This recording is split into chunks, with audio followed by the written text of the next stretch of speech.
ఇరాన్తో మరొకసారి అమెరికా అధ్యక్షుడు కవ్వింపు చర్యలు ప్రారంభించాడు. ట్రంప్ బెదిరిస్తున్నారు. ఇరాన్ మీదకి యుద్ధానికి కాలు దూగుతున్న సంకేతాలు కనిపిస్తున్నాయి. హార్ముజ్ జలసంధి వైపు, ఇరాన్ వైపు తమ బలగాలను, నౌకలను కదిలిస్తున్నట్టు, తరలిస్తున్నట్టు వార్తలు వస్తున్నాయి.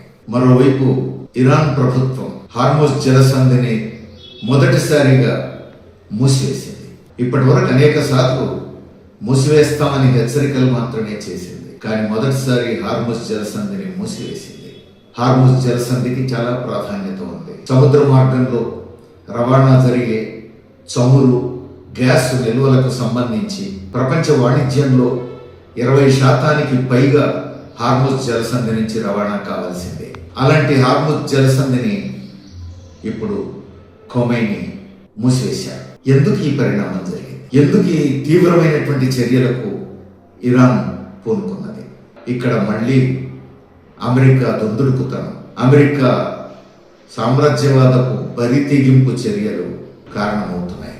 ట్రంప్ ఉన్నట్టుండి ఒక ట్వీట్ చేశారు. ఏమంటున్నారు? ఇరాన్ మాతో అణు ఒప్పందానికి ఇష్టపడుతోంది, సిద్ధమవుతోంది అంటున్నారు. అణు ఒప్పందం చేసుకోవడానికి ఇద్దరం సుముఖంగా ఉన్నామని రెండు దేశాల అధ్యక్షులు చెప్పట్లేదు. అక్కడ ట్రంప్, ఇక్కడ ఖొమైనీ చెప్పితే అదొక సౌహార్దపూరితమైనటువంటి సౌహృద్భావ సంబంధాలకు సూచికగా ఉంటుంది. ఒప్పందం జరగబోతోంది అనేటువంటి సంకేతం ఇస్తుంది.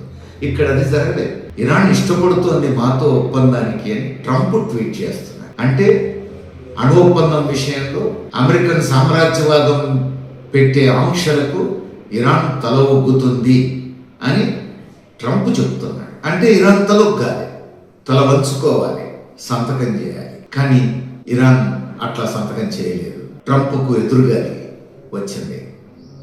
దీనికంటే ముందు భారతదేశంతో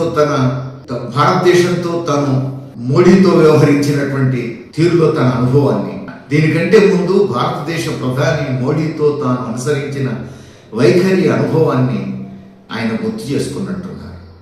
అదే ఇరాన్ విషయంలో కూడా పునరావృతం అవుతుందని ఆశించారు. ఏం చేశారు? భారతదేశానికి అమెరికాకు మధ్య సుంకాలు, దిగుమతి సుంకాలకు సంబంధించిన చర్చల్లో భారతదేశం నుంచి అమెరికాకు ఎగుమతి అవుతున్న సరుకుల మీద 25% దిగుమతి సుంకాలు విధిస్తున్నట్టు అమెరికా ప్రకటించింది. అట్లానే రష్యా నుంచి చమురు దిగుమతి చేసుకుంటున్నందుకు గాను జరిమానా పేరుతో మరో 25%, అంటే మొత్తం 50%. అంతకుముందు 3.3% ఉన్న దిగుమతి సుంకాలు ఒక్కసారిగా 50% పెరిగినాయి. ఆ విధంగా భారతదేశాన్ని బెదిరించడం మొదలుపెట్టారు. వన్ ఫైన్ మార్నింగ్ ఉన్నట్టుండి ట్వీట్ చేశారు.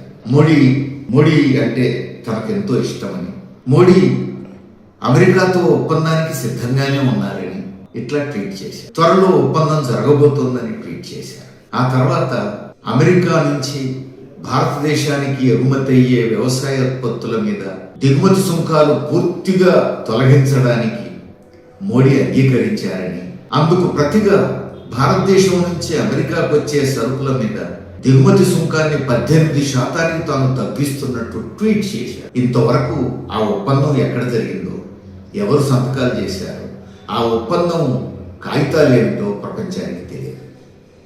కానీ ట్రంప్ ట్వీట్ చేశారు. తర్వాత పరిణామాలు చూస్తే ట్రంప్ గట్టిగా ఒత్తడంతో మోడీ ఒప్పేసుకున్నట్టుగానే కనబడుతోంది. ఎందుకంటే బీజేపీ నాయకులు, కేంద్ర మంత్రులు 18% తగ్గించుకోగలిగినాం, అది మన గొప్పతనం అని చెప్పుకోవడం మొదలుపెట్టారు. 3.3% ఉన్న దిగుమతి సుంకాలు 18% పెరిగినాయి అనే సోయి లేదు. ప్రజల్ని పక్కదారులు పట్టిస్తున్నారు. అమెరికా నుంచి భారతదేశానికి వచ్చేటువంటి వ్యవసాయ ఉత్పత్తుల మీద మాత్రం దిగుమతి సుంకాలు 0కు తగ్గించారంటే మొత్తం దిగుమతి సుంకాలు ఎత్తేశారు అని అర్థం. కాబట్టి తాను గట్టిగా ఒత్తితే మోడీ మెత్తబడ్డాడు. భారతదేశ ప్రయోజనాలను పణంగా పెట్టి అమెరికన్ సామ్రాజ్యవాదుల బెదిరింపులకు తలొగ్గినట్టుగా ఇప్పుడు కనబడతా ఉంది. ఇదే ఇరాన్ విషయంలో కూడా ప్రయోగించవచ్చు అని చెప్పేసి అనుకున్నట్టున్నారు. అట్లాంటి ట్వీటే చేశారు. కానీ మరుక్షణం ఖొమైనీ స్పందించారు.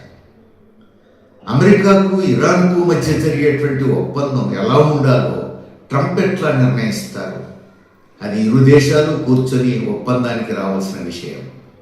ఏకపక్షంగా ఇట్లా ప్రకటించడాన్ని మేము అంగీకరించబోవట్లేదు అని ఖొమైనీ ఖరాఖండిగా ప్రకటించేశాడు. దాంతో ట్రంప్కు కోపం వచ్చిందట, అమెరికన్ సామ్రాజ్యవాదానికి కోపం వచ్చిందట. అందుకని ఇరాన్కు దగ్గరగా అమెరికా బలగాలను, నౌకలను, యుద్ధ నౌకలను తరలించడం మొదలుపెట్టారు.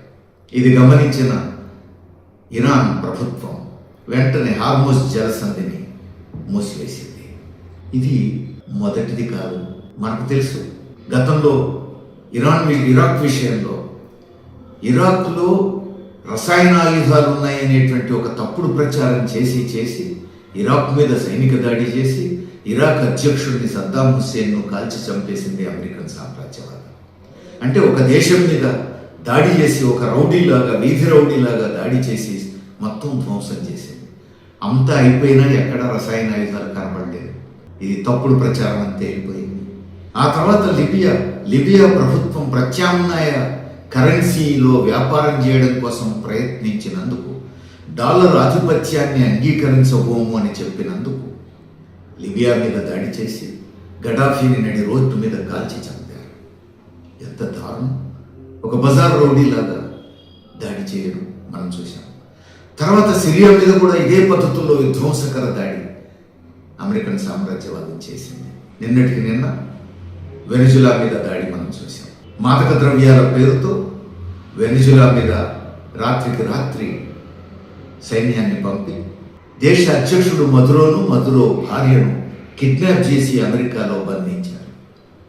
అంటే ఒక స్వతంత్ర దేశం మీద మరొక దేశం అక్రమంగా దాడి చేయడం, చొరబడటం, దేశ అధ్యక్షుడినే కిడ్నాప్ చేయటం, ఇంతకంటే దౌర్జన్యపూరితమైనటువంటి చర్యలు ఇంకేముంటాయి?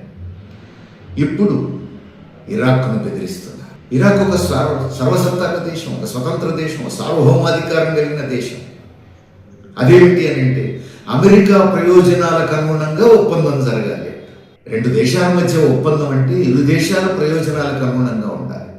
ఇప్పుడు కాదు. అమెరికన్ సామ్రాజ్యవాదం బరితెగించి చెబుతున్నది ఏమిటి? America first. అమెరికా ప్రయోజనాలకు అనుగుణంగా ఒప్పందం జరగాలి. ఎట్టి పరిస్థితుల్లో అందుకు అనుగుణంగా మోడీ అయినా ఒప్పుకోవాల్సిందే, ఖొమైనీ అయినా ఒప్పుకోవాల్సిందే, మదురో అయినా ఒప్పుకోవాల్సిందే, ఇంకెవరైనా ఒప్పుకోవాల్సిందే అని చెప్పి బెదిరిస్తున్నారు. ఇప్పుడు ఇరాన్ మీద కాలు దువ్వుతున్నారు. ఇప్పటికైనా ప్రపంచం అంతా కళ్ళు తెరవడం అవసరం.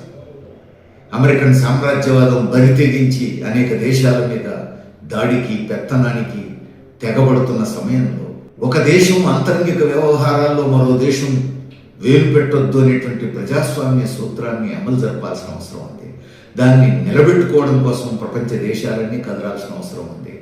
భారతదేశం ఒక పెద్ద దేశం, అత్యధిక జనాభా ఉన్న రెండవ దేశం, 143 కోట్ల మంది ప్రజలు కదలాల్సిన అవసరం ఉంది. మన దేశ సార్వభౌమాధికారమే కాదు, ప్రపంచంలో ఏ దేశ సార్వభౌమాధికారమైనా కాపాడుకోవాల్సిందే.